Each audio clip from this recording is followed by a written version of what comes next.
What is up, everybody, and welcome to my not so weekly live Q&A. My name is Danny Segura. I am a mixed martial arts reporter for MMAJunkie.com, and like I said, this is, I believe, episode number 48. So yeah, I'm back again. I know I've been on a bit of a break, but hopefully moving forward, I can do these more often. But I've just been so busy. And it's just been tough to get these done with the schedule that I currently have. But I've been doing certain things that should allow me to do or should permit me to do these more often. So stay tuned. But yeah, things are looking good. So anyways, I appreciate everybody joining this weekly live Q&A. For those that don't know how this works, pretty simple. You ask questions, I answer them. Combat sports world, whatever you want to talk about. Everything is game around here. So Twitter questions take priority, and then after I answer the Twitter questions, which have already been submitted, so don't attempt to throw them in now, then I'll go over to the YouTube live chat. And in the YouTube live chat, you can throw questions whenever. You can do it right now. I'll tackle those questions in the later part of this video. Right? So plenty to talk about this week. Obviously, we're coming off a decent card with UFC Vegas 22, aka UFC on ESPN 21, coming to an end over Saturday, for the weekend. It was all right. It was a decent card. I'm not gonna say here it was an amazing card. I think the cards overall, generally in 2020 and certainly like in pandemic era, have been fairly weak compared to previous years. But as I said, many times before, we are living in an ongoing pandemic, so at least I'm thankful that there's sports to begin with. So I always grade all these cards on a curve. So I would still say Saturday's card was a decent card. So anyways, that happened, and then we also have UFC 260, the pay-per-view on Saturday. Obviously, a huge title fight. With the heavyweight championship belt on the line, a rematch actually, Stipe Miocic taking on Francis Ngannou a second time. That fight's amazing, and that card has some pretty good fights. Obviously, we lost the featherweight championship bout, which that's not good, but it still has some good fights that I'm intrigued about and looking forward to them. So plenty to talk about. Plus, there's been a lot of stuff on the news as well. So again, I'm gonna tackle Twitter questions first, and if you have any questions, you can throw stuff on the YouTube live chat, and I'll answer that in the later part of this video. Sounds good? All right, let's get started with the Twitter stuff, as I said.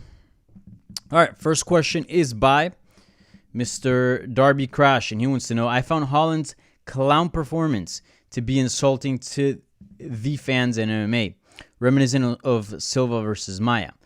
Why did he act like this? Why didn't his corner tell him to knock it off and get serious? Do you think the UFC will ever let him main event again? So, great question. There's a few problems that I have with this question that I don't agree with, but I've definitely felt that sentiment before, more when I was a fan than a reporter covering the sport for a living. But so I definitely understand it, but I do not share those sentiments, Darby Crash. I think, at the end of the day, I think a lot of Kevin Holland's antics, they've always been there. I mean, he's always done this, but he's managed to, get victories throughout his career, or at least in this recent patch where, he gained so much momentum. If ESPN social media, shouts out to New York Rick, the ESPN MMA social media put out a video prior to the fight, was all of Holland's trash-talking moments inside of the cage, and he was at the bottom, taking ground and pound from Jacare. He was, he had Jacare in his guard, and he was talking to him the entire time. It just so happened to be that moments later, he connected and knocked out Jacare, but easily, that was dumb, right? Or maybe perceived as dumb by, people from home watching. You got Jacare, one of the most dangerous grapplers ever. You got him on top of you, and you're talking smack to him instead of, getting back on your feet, or at least working to get back on your feet. But yet he pulled off the knockout. I think if, Holland would have gone out there, done the same, and then in that second round where things looked patchy for Brunson, he was definitely wobbled and and Holland definitely connected with a few shots that put him in survival mode and fishing for a takedown, we wouldn't have been, no, because I don't include myself in that. I don't feel that way. But fans and people would have been complaining about his, I guess, in your words, clown-like performance. I think people would have been like, wow, look at him, talking trash and got the win. I think people are just disappointed because he lost. You know what I'm saying? So I don't think that because of this fight, he went this route with the Antics and we saw something different. This is literally something that we've seen in every single fight. The fight he lost against Thiago Santos and many more. Check out that ESPN clip on social media. It was on Twitter about Kevin Holland's sort of trash-talking moments in fights. Win or lose, he's always doing that. So I don't really have a problem with that. Maybe you can even make the argument if you ask him. That's something, if I ever interview him, I would like to ask him if that even makes him a better fighter. There's fighters that get mad at their opponents and make it personal when there's no need to. Just not because they're assholes, not because they're mean people, but because they need that. They need those feelings in order to perform better. We've seen it time and time again. Fighters have their rituals. Johnny Hendricks used to grow out his beard during training camp. He actually rocks the shaved look, but it was only in training camp he would get that really bushy beard. And it was because, he just felt like a savage. He just felt, wild. He just felt sort of on edge kind of with the beard.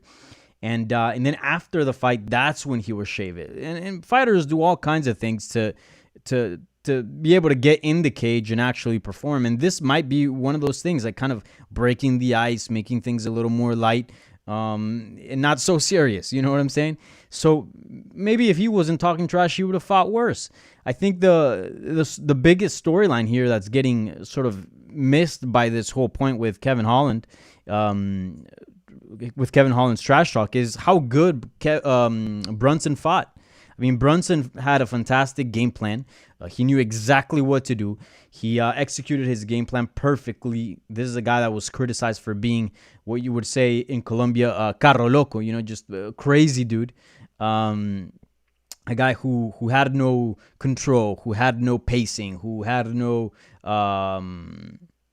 patience, and all of a sudden he's doing all that. He's fighting with a strategy. He's doing stuff with purpose. He's not going in for the kill. He's patient. I thought it was a phenomenal performance, and a performance that frankly turns him into a title contender. I know he has his holes. I know that he got wobbled and all that, but if you can stick to that game plan and you're able to execute that, I mean, that can take you pretty far in the division. So especially in a division that is kind of dominated by strikers at 185 pounds. Like if you just go in there and completely switch up the game, because everybody's used to fighting strikers at the very top, and all of a sudden you're taking people down, that's a very good game to offer. You know what I'm saying? So I think Holland had the performance that he had. I don't think that he fought less than I don't think he had a mental breakdown like Dana White said. I don't think he fought less to his abilities. I really do think he did the best that he could, and part of that is trash talking. So I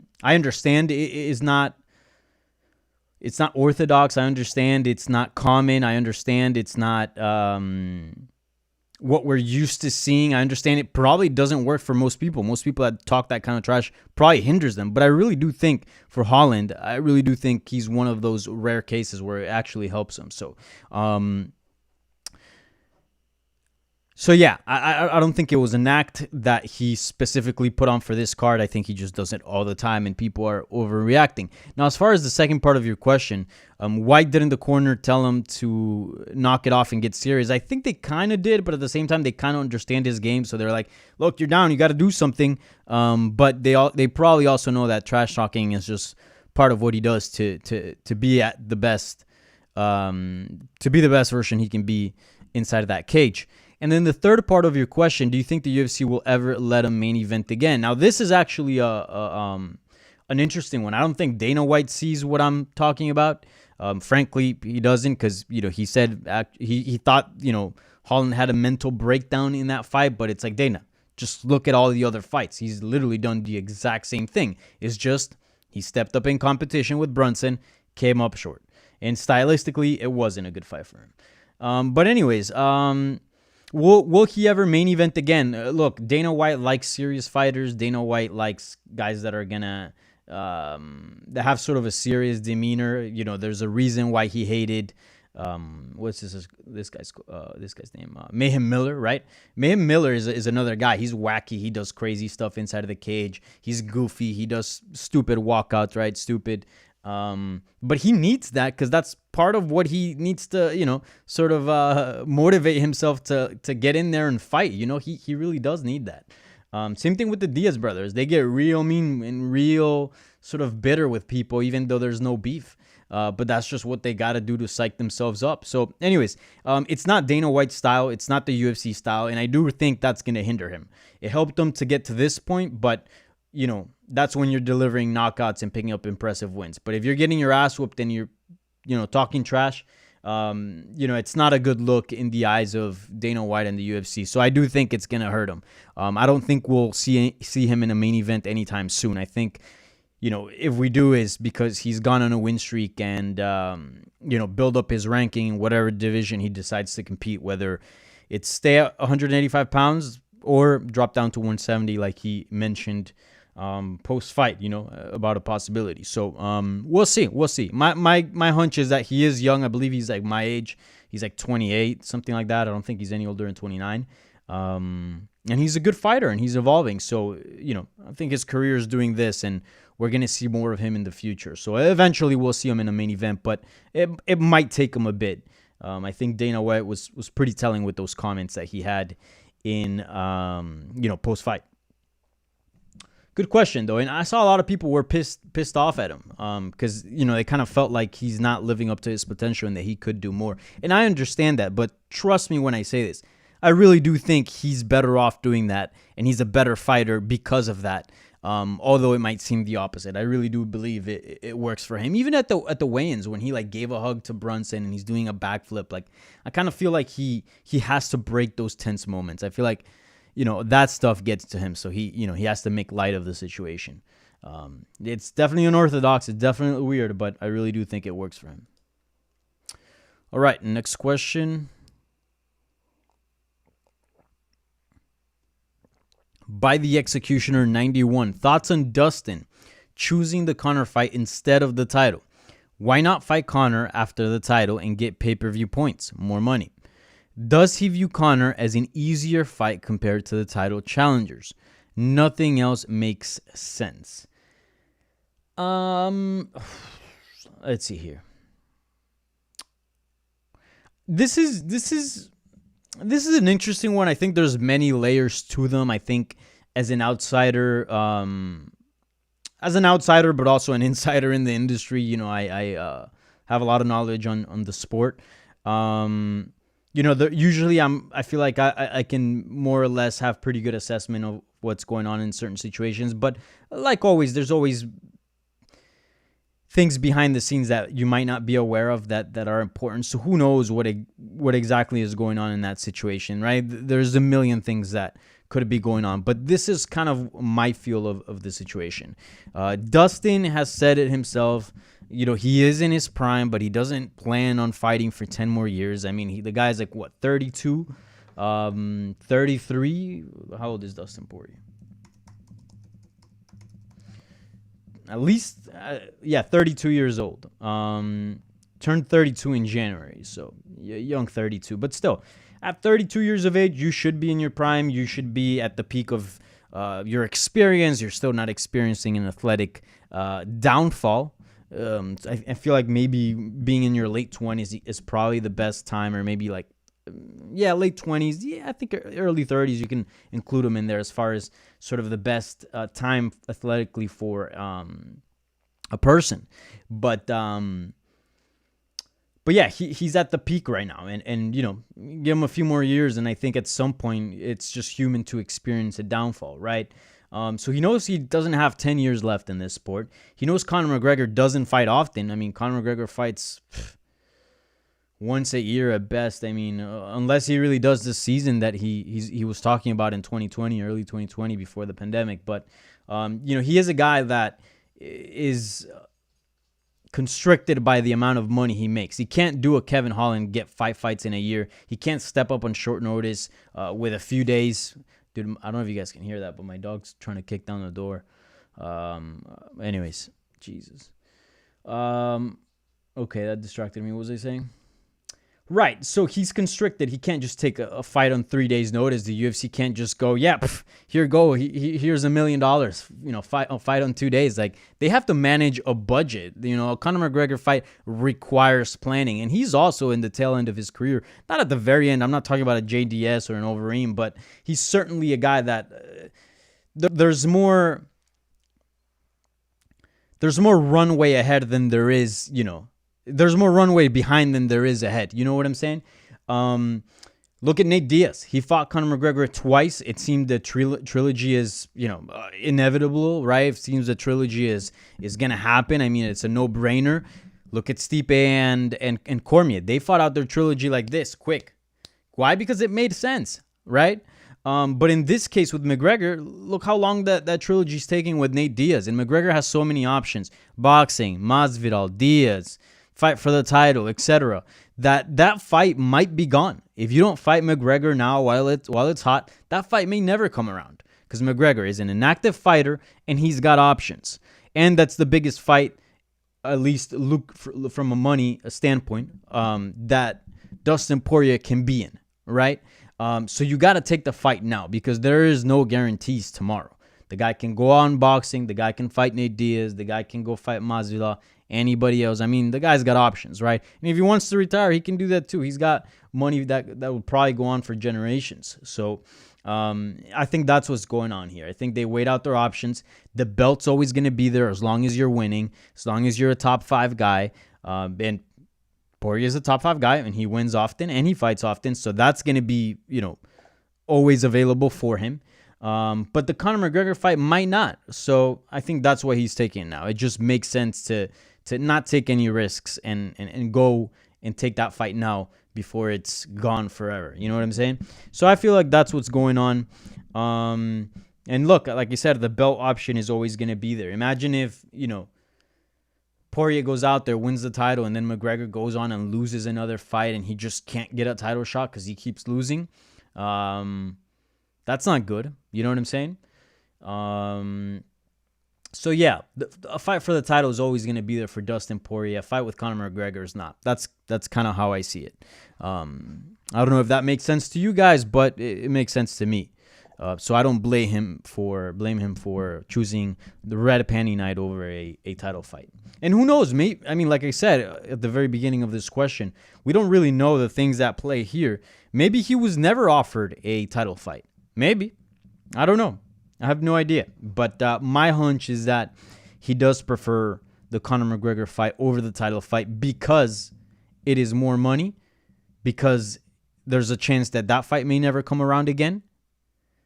And the title fight usually is always going to be accessible to him as long as he's a top contender, which skills-wise he is. He might be the best damn lightweight today, not counting Habib, who officially retired, I guess, after 5 months of actually saying he's been retired. But anyways, different topic. Good question, though, Executioner 91. Good question. All right. The Executioner 91, back at it again. He says, is Woodley going to get cut if he loses? He's one of the older guys and is on a big skid. He isn't even competitive or entertaining in his fights, too. Yeah, this is a really big fight for Tyron Woodley. Huge fight for Tyron Woodley. Does he get cut if he loses? I think there's a chance, but I also feel like there's a chance he might keep his job. I think there's a lot of variables that depend on that. Number one, how expensive is his contract, right? The UFC always wants to save some money. They're very good at making money. Part of that is cutting costs and doing things of that nature. So in this case, if Woodley's contract is just way too expensive, if his fights are boring, and he's on a skid, there's definitely an incentive to let him lose. Now, if it's nothing that's like super, super expensive, because remember, he's not champion anymore, so he's not making championship money, there is value in keeping him around because, again, look what happened just now. The fight with Ortega fell through, Ortega and Volkanovski, or should I say Volkanovski-Ortega, and they have a good enough name to put in the co-main event. Like, Tyron Woodley fighting in the co-main event of a pay-per-view is not an off thing. Yes, he's on a skid, but we're talking about, one of the greatest welterweight champions that's ever existed. Probably second or third. I think, obviously, first GSP. I think at this point, Usman might have passed him. He might be third or fourth. I think it's GSP, Usman. Actually, I don't even know. It's probably GSP, Matt Hughes, Usman, and probably Woodley, I think, maybe. But anyways, he's a big name in the division. There's value in having top contenders beat him. That's why they're pitting Vicente Luque. UFC very much likes Vicente Luque. They like his style. They like what it brings. They like that he's active. He seems to be an easy guy to work with. I've interviewed him several times. In fact, interviewed him before this fight last week. You can check out those stories on MMAJunkie.com. It seems like a easy to work with dude. But yeah, so there's value in that as well. So I think, it all comes down to his contract and also how he loses. And we're assuming he loses, right? If he wins, I think he saves his career. But if he loses, does he lose in a fight of the year contender type fight of the night type fight? I think that, that's a big deal. I'm never going to forget the time that Brandon Vera stepped in on short notice. This was years ago. Brandon Vera, who is fighting at heavyweight now in one championship. I believe he's their champion. Fought Shogun Rua on short notice. And the guy was on a terrible losing streak, took a bad L, but he did put an exciting fight, and it was one of the best fights of that year. In fact, that I remember. I think that might have been like 2013 or 14, something like that. And then post-fight, somebody asked him, a reporter asked him, hey, Dana, this is like 4 or 5 losses in a row. Are you going to cut Brandon Vera? And he's like, after that fight, forget it. Nah, no way we're cutting him. And, he did a favor by taking the fight on short notice. I think Woodley's doing a favor here by stepping in the co-main and doing that role as far as bringing name value to the card. And, he's taking one of their prospects. So we'll see. We'll see how the fight goes down. But it wouldn't surprise me if he has a really, really bad performance. The UFC just feels like his contract is not worth it, and they release him. I think that's very possible. But again, don't be surprised if he loses and sticks around. Again, he has 3 losses, but keep in mind those 3 losses are against one where he lost the title to Kamaru Usman, who's proving to be one of the best champions at 170 pounds ever. Burns, who went on to fight for the title. Colby, who had fought for the title previously and is currently a title contender. So again, those are all tough losses, and they all have the same style of fights. Strong grapplers with good punching power and decent striking, right? This one's a different one. So who knows? Maybe Woodley looks good. Maybe that's just those were bad styles for him to face. Maybe we'll see. But my hunch is he doesn't get cut. He doesn't get cut. He really has to look really, really, really bad and get knocked out, or something terribly has to happen for the UFC to be like, all right, we're done here. But who knows? He's also had a tough relationship with Dana and the UFC. They've had their issues. It's been well documented in the media. So who knows? Maybe this is the last time we see Tyron Woodley fight in the UFC. It's a possibility. You can't discard that for sure. Brett Upton wants to know, is Stipe Miocic one of the most underappreciated champions the UFC has seen? Yes. Yes, that is correct. Is he the most underappreciated champion, though?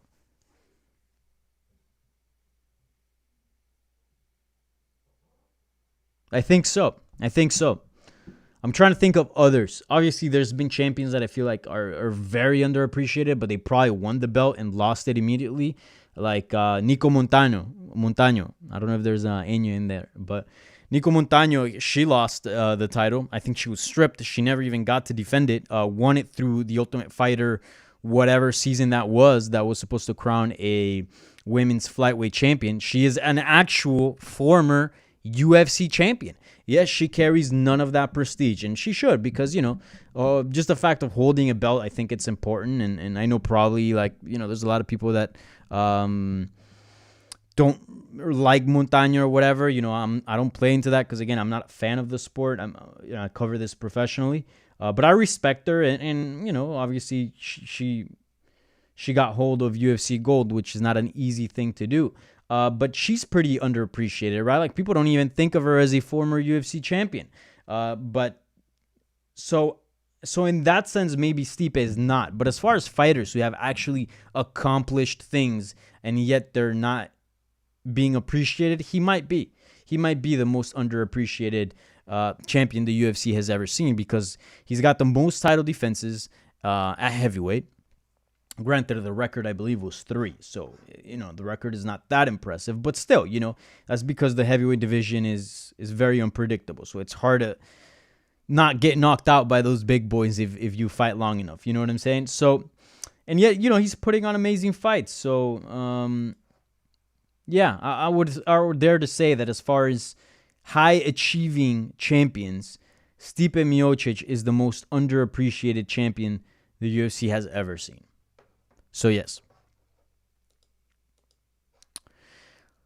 Michael Terrell now wants to know, this is the next question, and he says, what does Stipe got to do to earn some respect from the odds makers? He has to hold... Wait, what? He has to hold a record for the most times a UFC champion has gone into a title fight as an underdog. If he beats Stipe, he will most likely be an underdog versus Jones. So, you mean if he beats Ngannou? I think you got confused there. What gives? Yeah, man, I think there's a lot of things, natural things playing against him that would play against any champion in the heavyweight division, and that is, and this is why, I don't bet, but if any of my friends come to me for betting advice, which a lot of them do, because I keep a closer eye on the sport than probably the average Joe, I always tell them, don't bet heavyweight. Don't bet heavyweight because anything can happen.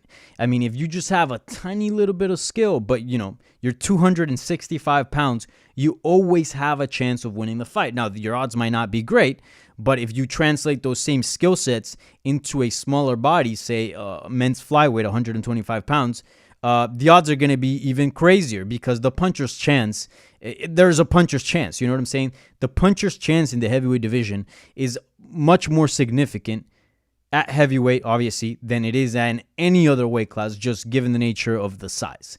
So that alone, even if you're a great champion, will always be there. Like, we're never going to see really, really lopsided odds in the heavyweight division. Never. At least not the way we experience them at flyweight or in the lighter weight classes. Just because the margin, the chance of error at heavyweight is just far bigger than it is in other divisions. So keep that in mind. I think that plays against them, and that makes the odds seem a little crazier than they should towards Stipe. But at the same time, I do think people sleep on him. So it's a combination of the natural environment, the natural outcomes that can happen at heavyweight. I think we can see way more upsets at heavyweight than any other division. Plus the fact that he's underappreciated. I think those two combined make it seem like a worse problem. But regardless, in any heavyweight title fight, they're going to be a little closer just because of that puncher's chance is so great with the biggie boys. So what does he have to do to earn some respect? Just keep winning, man. Just keep racking up W's, and even then, that'll help the cause, but I don't think it'll completely repair the damage per se. I think he also kind of shoots himself in the foot by downplaying some of his success. I saw recently an interview that Stipe did with Ariel Helwani over at ESPN, and I think Ariel asked him, yo, are you the baddest man on the planet? And he was just like, yeah, if people want to kind of look at me that way, blah, blah. And I think that definitely, I don't think that's all, but it does hurt a little bit if you're not out there beating the drum and saying, hey, I'm the best. I'm the best. Here are my records. That's something that, people hate on this guy, but that's something that Henry Cejudo did quite well. Remind people of what he's done. And yes, you might think he's cringe. You might not like his shtick, whatever the case may be.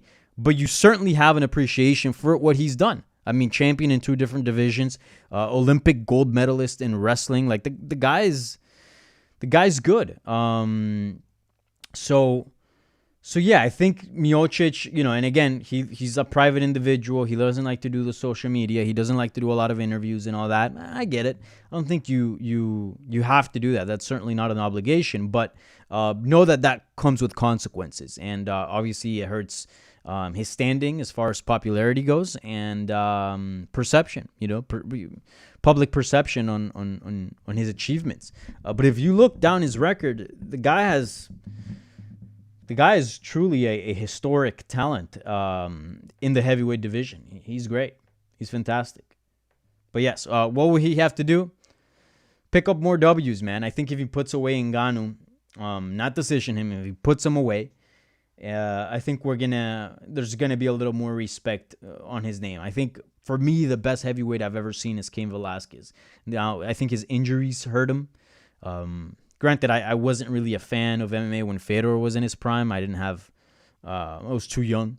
Not too young, but I just, wasn't into the sport.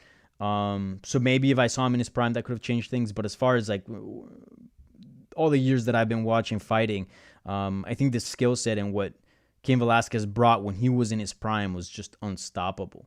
Werdum also gave me a chance of that, but then Stipe knocked him out, and he never was the same after that. Miocic, he's very good. He's certainly up there, but I think 1 or 2 more wins, and I think it becomes undeniable, even from the haters, that he's the best heavyweight. So, yeah, we'll see. Let's see here. 2 packs. There's some dude 2 packs talking shit in the live chat. If you just tuned in, he's asking who am I? I'm a journalist reporter that covers MMA. I work for MMA Junkie, if you haven't heard of that site. And this is my weekly live Q&A. I appreciate the hate. Still watching though. Anyways, 8 Passive Wokeness says, I get Islam has potential, but I'm tired of people trying to shove him down our throats into the top and into top 5 fights. 155 is way too logjam. No way he gets Justin. Probably won't even get RDA. Who will actually be paired with him? So I get why you might be tired of, I guess, of the chatter of Islam being, a future world champion. Obviously, that's something Habib has said, his coach as well, who I've interviewed multiple times, Javier Mendez, and just says Islam is the next guy to sort of take over the 155-pound division. But truly, I'm not saying it's true, and I said this when he fought Drew Dober for his last fight. I'm not saying he's going to become the next champion, but what I am saying is when I look at him fight, especially in that fight, I see a top 5 fighter. I see a very, very talented individual. So the fact that he's not up there, that's just because, again, he's young, he's still on his way up, plus he's had a tough time getting fights with the top. But the guy's very, very skilled. I really do think that today, this day and age, what's today? March 23. I really do think he's a top 5 lightweight in the UFC. I really do. I think he's a great fighter. But again, time will tell. Once he gets a hold of these top 5 guys, we'll really find out where he's at in the division. But from what I can see, he truly belongs up there. And who will actually be paired with him? Dude, I hope it, I think a Charles Oliveira matchup would be amazing. Obviously, I know Charles Oliveira is fighting for the vacant title against Michael Chandler, but stylistically it would be a fun fight to watch. I mean, there are so many fights that are good for Islam as far as styles-wise, but I think at this point, the biggest thing is just getting names. I think that's the biggest issue for Islam. Once he gets a few wins over good names, because you can beat the guys like, Drew Dober and all those guys all day long, but you really need those bigger names to sort of prop your, bring up your stock, and then at one point have guys actually be interested in fighting you because of who you've beaten, and the name that you've developed in your division. So he just needs bigger names. I'm looking right now at the UFC official lightweight rankings. Look, fight Justin Gaethje. That would be awesome. RDA, that fight was originally booked before he fought Drew Dober, but RDA had to drop out. Book that fight. That'd be fun. That'd be fun as well. Benio Dariush is taking on Tony Ferguson too, so Tony Ferguson is not available. Paul Felder, I don't even know if he's still fighting. So I think RDA is the way to go. We'll see if RDA ends up accepting a fight with him if they do try to rebook it. It was booked at some point. RDA did say yes and did sign a contract, so I do have hopes that fight can happen because, it was booked. So, yeah, I think he should fight RDA next. And I do believe he's a top 5 lightweight. All right, that does it for the Twitter questions. If you're just tuning in or you didn't watch the very beginning of this video, now is the time where I answer the questions over in the YouTube live chat. So the Twitter stuff is over. We got about 30 minutes or so, 25 minutes left on the program. So if you got questions, throw them on the YouTube live chat now, and I'll get to them right now. Again, my name is Danny Segura. You can follow me on Twitter, Instagram, and Facebook at Danny Segura TV. And you can find my work over at MMAJunkie.com. Also, make sure you subscribe to this channel. This is my personal YouTube channel where I talk mixed martial arts and much more with you guys. So subscribe because there will be more frequent content coming, I promise. Let's see here. Mystic Gem. Mystic Gem wants to know. Let me make this question a little bigger here. You guys can see that well. Yep. Do you think Habib can become coach of the year? He might have coach Luke in his comeback. He might coach Luke in his comeback. Yeah, I saw that headline. I still haven't read the story or seen the interview, but yeah, I heard that Luke Rockwood might train under Habib.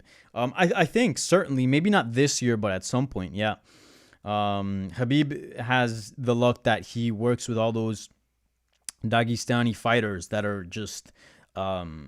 even when they're very raw and they're very young, they start training Sambo at such a young age, and they develop, such a great physique, and probably genetically they're just beasts. And, and they learn martial arts at a very young age. He's working with people that have a lot of potential. You know what I'm saying? He's not working with, guys that are showing up in their late teens or early 20s trying to pick up mixed martial arts. You know what I'm saying?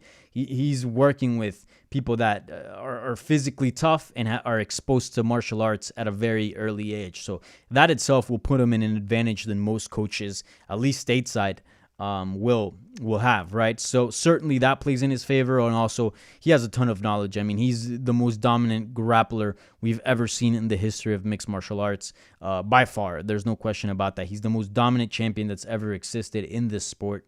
I'm not saying he's the GOAT. In my opinion, GSP's the GOAT. But as far as dominance, there's never, ever, ever been a more dominant figure than Habib Nurmagomedov. And he has a ton of knowledge. Who did I see him the other day? I saw him kind of telling some advice to someone, and he was kind of teaching him some ground and pound stuff.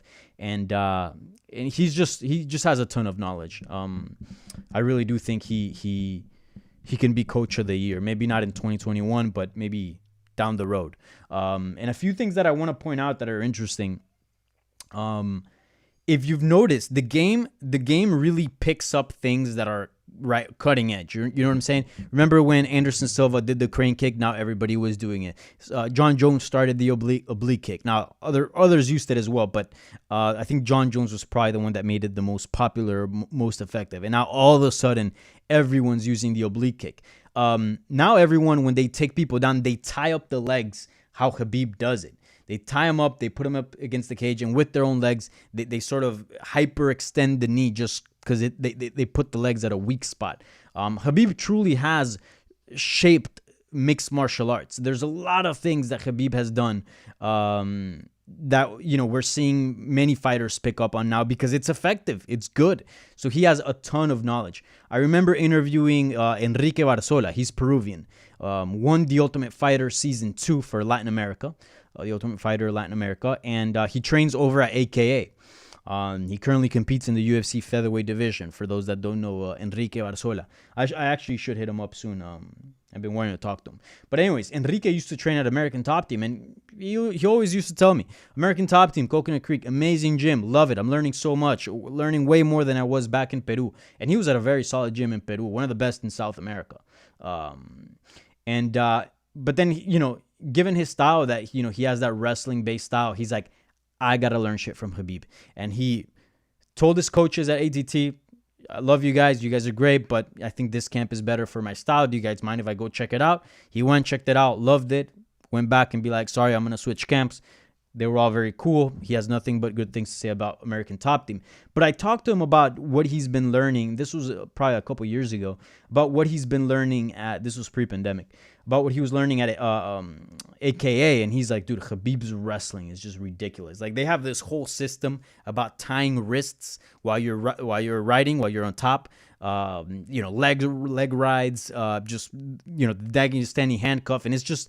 In the UFC broadcast, they always mention the Dagestani handcuff, but there is a whole system behind that. There's a lot of things that you do on that. So he's been learning it, and it's been huge to his game. Habib is just full of knowledge. So I really do believe that, especially for the fighters that have a wrestling base, he could do wonders with them. So I do think he has the potential to become Coach of the Year at some point. Mystic Gem also wants to know, what do you think the odds of Ben Askren beating Jake Paul, then going on to beat Mayweather after? So I don't think Askren's gonna fight Mayweather. That's ridiculous. I mean, maybe you never know with that YouTube shit.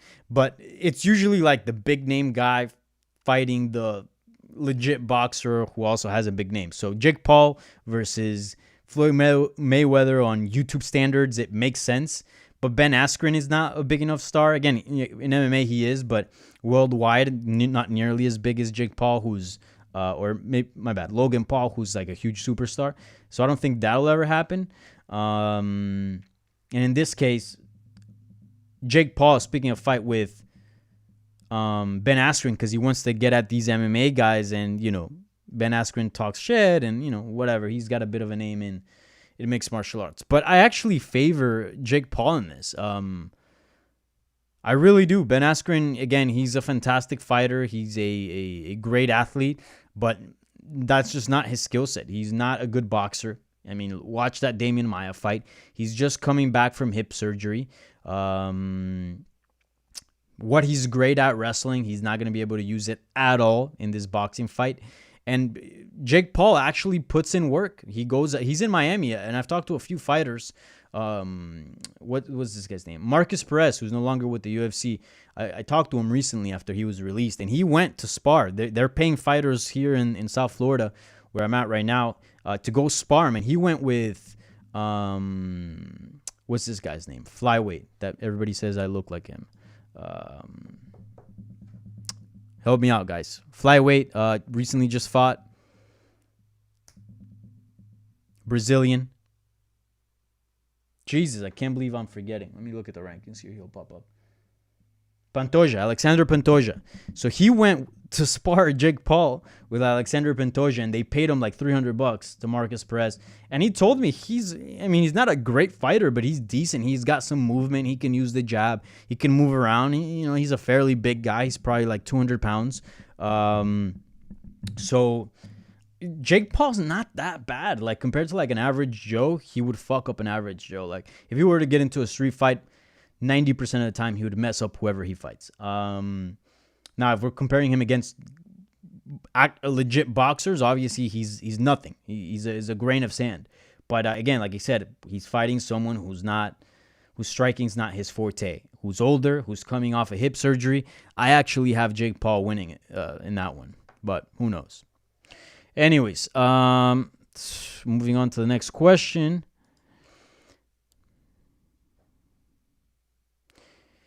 00001 First Rule says, "Hey Danny, longtime fan. Hope you're doing well. I am. Hope you are too. Is it me, or did the last 3 or 4 cards just kind of lackluster?" Yeah, for sure, man. I've definitely felt that way. Certainly the cards are not nearly as good as they were pre-pandemic, but keep in mind they are, we're in an unprecedented time that is very difficult to have fights COVID-free. And one of the reasons why it's been so lackluster is because fights keep falling out. I mean, think about it. This upcoming pay-per-view event at UFC 260 we have on Saturday, we had 2 title fights on the line. Brian Ortega, or should I say Alexander Volkanovski versus Brian Ortega. That's a fantastic fight. That adds so much to that pay-per-view, but yet we saw it fall. And that could have easily been the rematch in the main event between Stipe and Ngannou. Imagine if that fight falls through, right? So, yeah, they've been lackluster, 100%. But we live in a tough time, and again, I understand why you guys might feel a certain way about cards, because like you guys have to actually pay for them. My work pays for them. I just expense it over at MMA Junkie because part of my job is to watch these fights. So I get it. I get it if you're a fan and the UFC just brought up the price in a pandemic like to $70. That was kind of, I didn't agree with that. I mean, whatever. They brought up from $59.99 to $69.99. So I get why you would feel hesitant to drop $70, which is a lot of money that can buy you groceries for a whole week. I understand why you would feel hesitant to spend $70 on a card that isn't as good as it should be. So totally get it. But again, I grade it on a curve because it's tough to have fights. I mean, you got to be a little bit considerate of what the UFC is dealing with. You know what I'm saying? It's tough, man. I think they could do a better job by implementing a better bubble. Frankly, there's no bubble in Vegas. There is in Fight Island, but not in Vegas. But even then, like a lot of these fights are just gonna fall through naturally just from the guys training and stuff like that. So it's tough. But yes, to answer your question, the cards have been lackluster. Now, granted, there's been some really, really good cards too. But I'm just saying, compared to what it used to be, naturally, you know, and the UFC has no blame in this. Yeah, they're not going to be as good. Immigrant mentality, Stiopic. Who's going to win? Me or Ngannou? I picked Ngannou to win on the MMA Junkie staff picks. Little spoiler alert there. I think Ngannou takes it. Is just, I think, who was it? I think it was Sean Sheehan. I think he made a good point about this. You know, it's tough to fight Ngannou for 15 minutes and not slip up and get caught. Like that is just impossible. I mean, at some point you're going to make a mistake and you're going to get caught by something. Stipe was able to do that for 25 minutes, but I believe these other 25 minutes that we're going to see, the second set of 25 minutes that we're going to see at UFC 260, we have a little bit of a different Ngannou. We have an Ngannou with more experience. We have an Ngannou that has fought through adversity and losses, losing 2 back-to-back fights against, obviously, Miocic and Derek Lewis. So he knows what it's like to lose. You know, he's no longer this undefeated force who was too confident for his own good. And over time, I do believe, even though we haven't seen much of it, you know, just out of the fact that he's been in the training room, he's gotten better. He must have gotten better from the first time he fought Stipe Miocic. So I think we're going to see Ngannou win. I think his power is just, again, I think the most skilled heavyweight here is Miocic, but putting a bet that Ngannou's not going to connect in 25 minutes is tough. But again, he is superior. Stipe is superior than Ngannou from a skill standpoint. So who knows? My money is on Ngannou, but it wouldn't surprise me at all if Stipe wins. And it would make sense if Stipe wins. Frankly, as I said, he's the better fighter. So yeah, it's a bit of a coin flip. Picking Ngannou because I had to in the picks. I can't just not pick anyone, but I wouldn't put money on this fight. Too risky. Another question here by Stiopic again.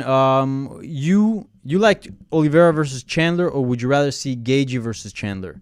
Oliveira. Oliveira needed to be the next guy. I think that the guys that deserve to fight for the belt were Dustin Poirier and Charles Oliveira. Those were the two guys. Gaethje is coming off a loss to Habib. You know what I'm saying? Oliveira's coming off a win over Tony Ferguson and a crazy win streak.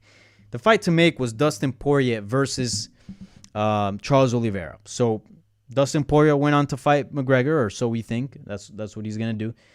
So at the very least, include Charles Oliveira in that equation. So I think if you cannot make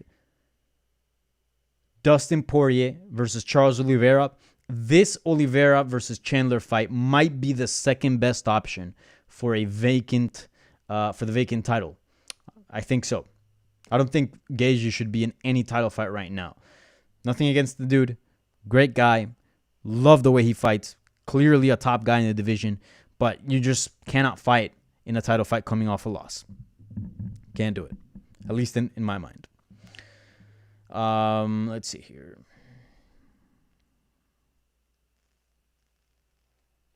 Darby Crash with some quick predictions. Oliveira versus Chandler. Poirier versus McGregor. Ferguson versus Dariush. Who wins these matches? Where does this leave Gaethje? And who is the lightweight champion at the end of the year? Tough one.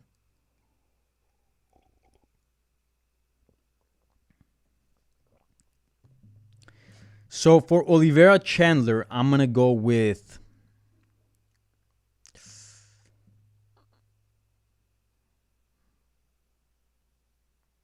Oliveira. Fuck it.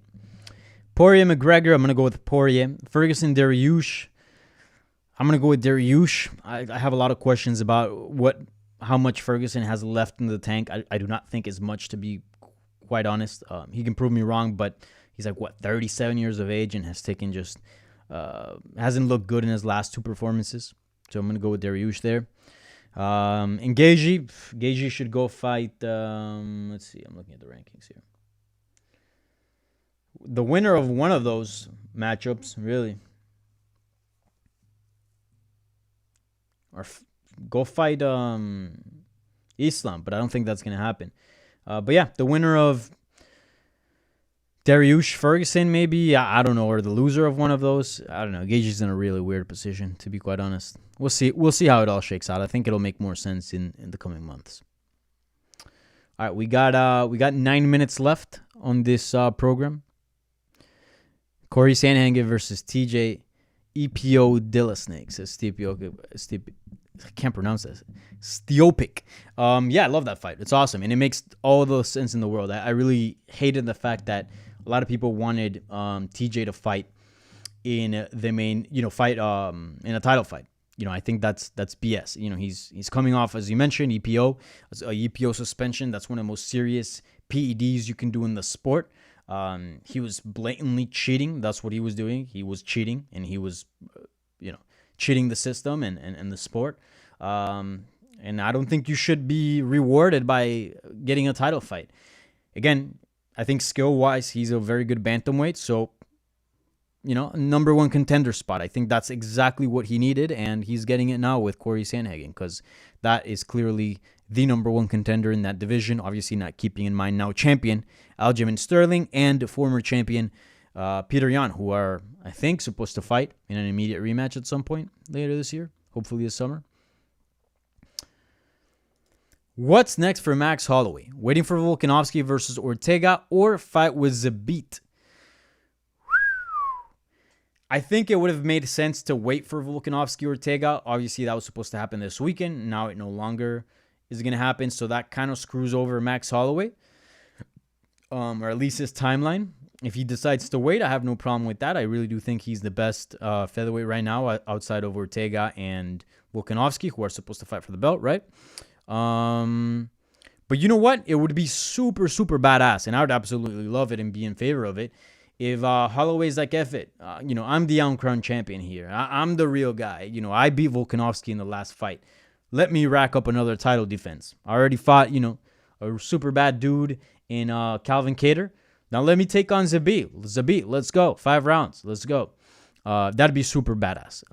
That would win so many points, and it would fill my heart if Max Holloway were to do that. But again, I understand that the money's in the title fights, and he's got one in the bag, I think, with that amazing performance that he had against Kattar. So I wouldn't hate if he decides to sit out and wait till that fight happens, right? The Volkanovski Ortega. But again, if you're talking about what I would love to see, I'd love to see badass Max Holloway be like, F you guys. I'm fighting Zabit. Let's go. Shaikim Shapiro says, who would you like to see Rojo fight? So, obviously, Marcelo Rojo, who I've interviewed multiple times. He was on Hablemos MMA, my Spanish MMA YouTube channel, which you can check. It's in my featured channels, I believe, on this Danny Segura TV channel.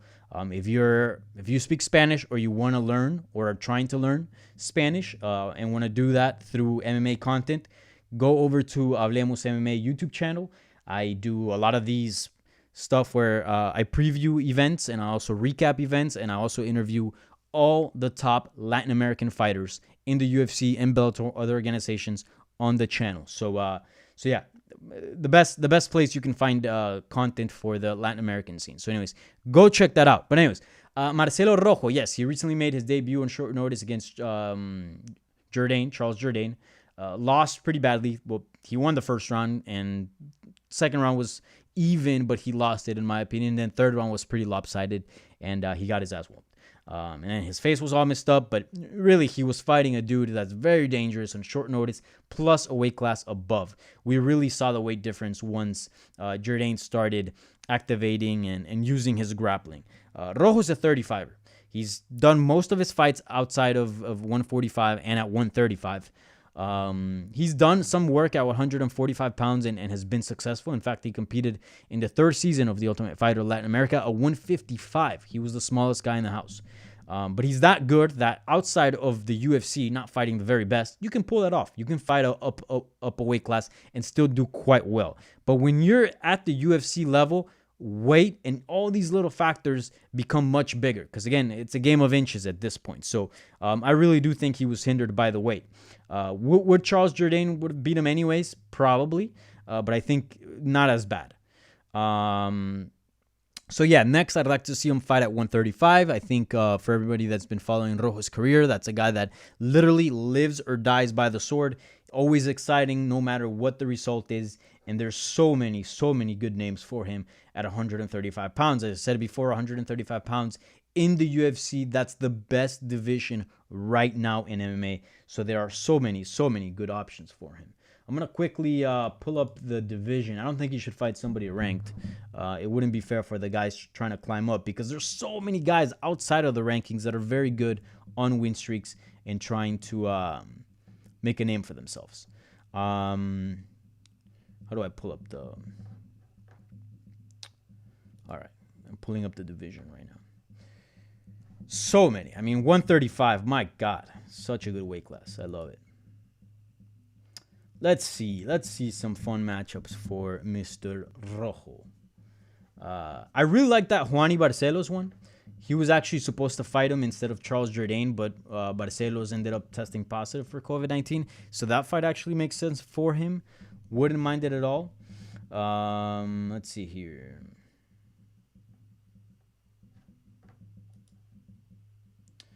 I hate looking at the divisions in the UFC website because they're so outdated. Like Brian Caraway is no longer a UFC fighter, so I don't know why he's there.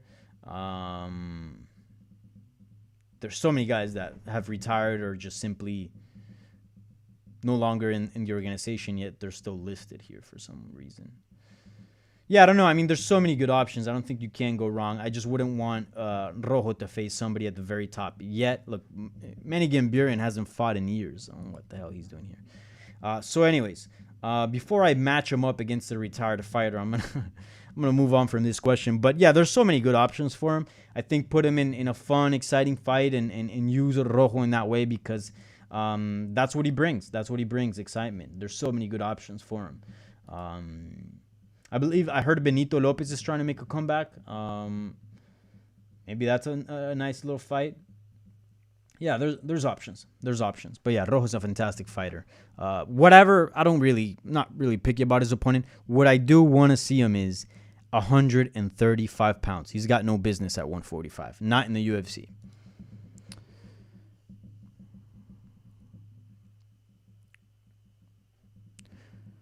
Let's see.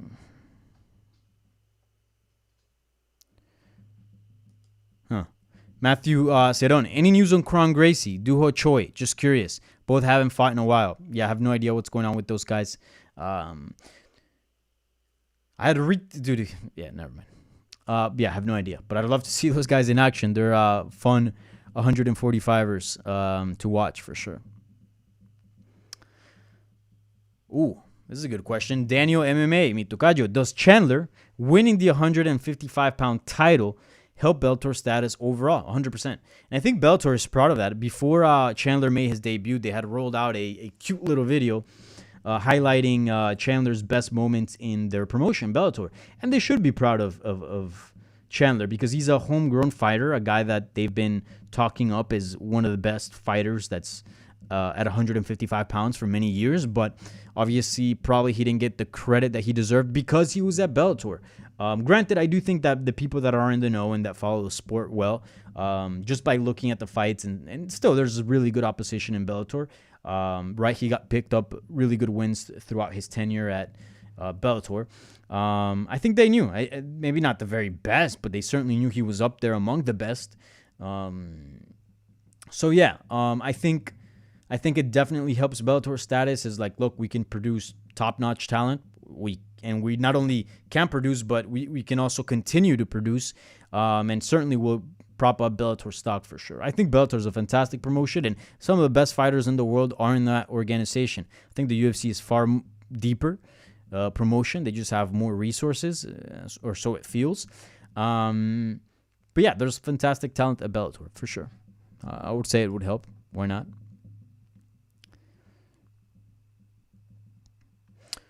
All right, I'm going to answer. I actually went over. I'm going to answer one or two more real quick and dip out. Tyrion Murray. Hi, Danny. Just joined into the live chat there. What are your opinions on Kevin Holland's antics during the weekend? I actually talked about it extensively, so I don't want to put everybody through that again at the beginning of this chat. So when this is over, you can always go back and check that out. But I didn't mind him. Let's just say I didn't mind him.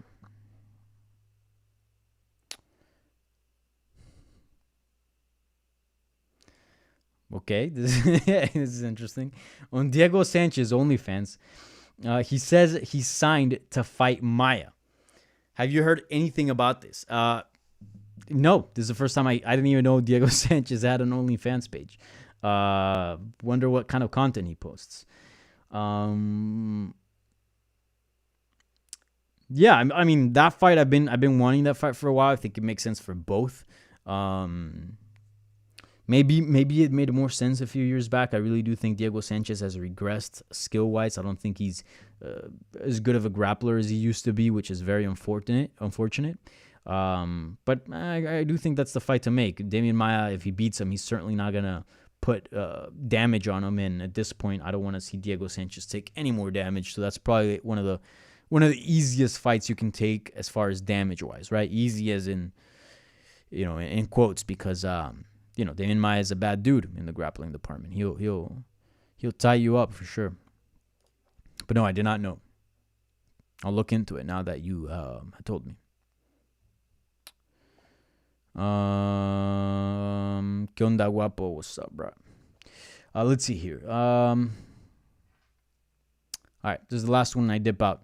Scott Kelly, who you got?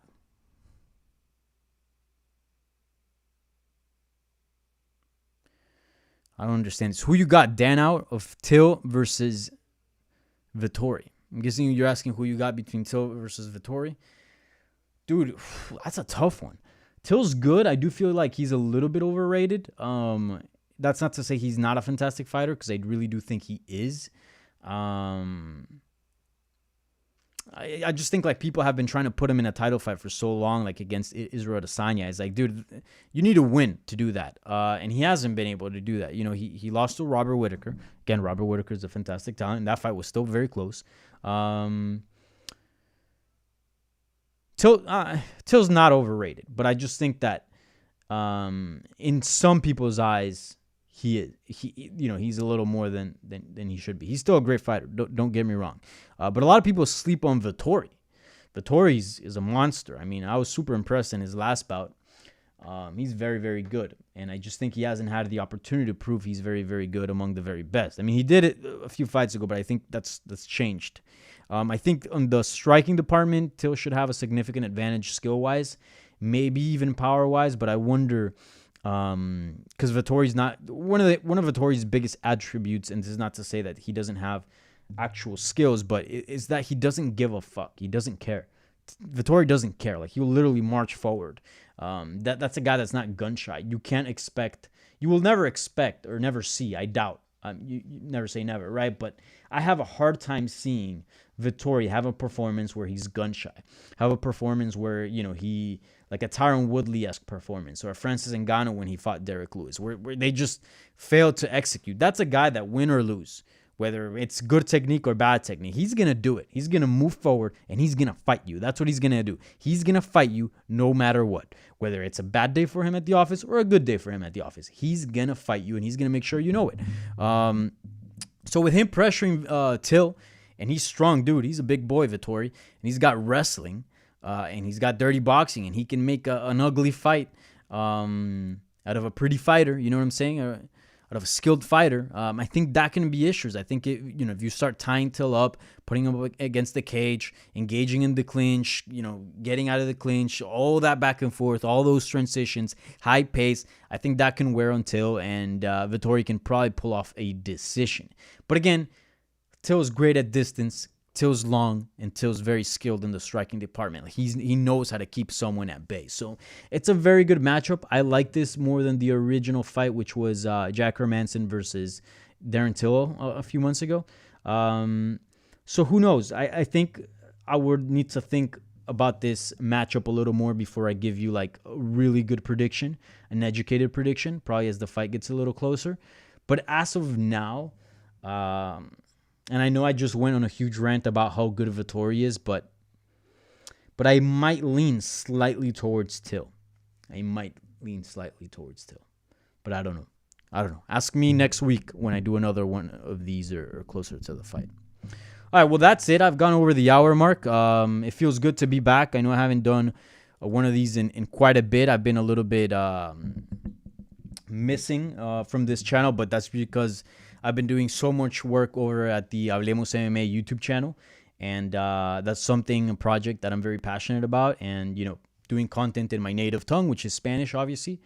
But, getting that going was a lot of work. I feel like I've set up a good foundation for those who have been watching the channel with graphics and a lot of things that I've been working on my off time, because I also have, my job with MMA Junkie, which, it's a full-time job, so I'm very busy as well.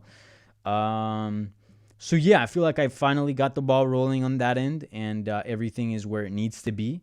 Again, there's still a lot of work to be done, and I'm going to be busy there as well. But I think getting started was a lot of work. I think maintaining it and keeping it going is probably still hard work, but less of it. So I should have more time dedicated to this channel. And I do have a lot of cool and interesting projects that I want to do for this channel.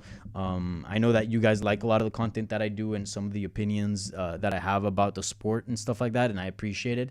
During my time off, I got a lot of messages like, hey, when are you back? I missed your live chats and all that, and that's certainly motivating, I'm not gonna lie. And it's very cool that you guys miss me, to be honest. I mean, it says I'm doing something right, and a lot of you guys believe in me, and I appreciate that. So I do have a lot of interesting content coming for this, and cool ideas that I want to execute, but they just require time and resources. So with time, those things will come, so be patient.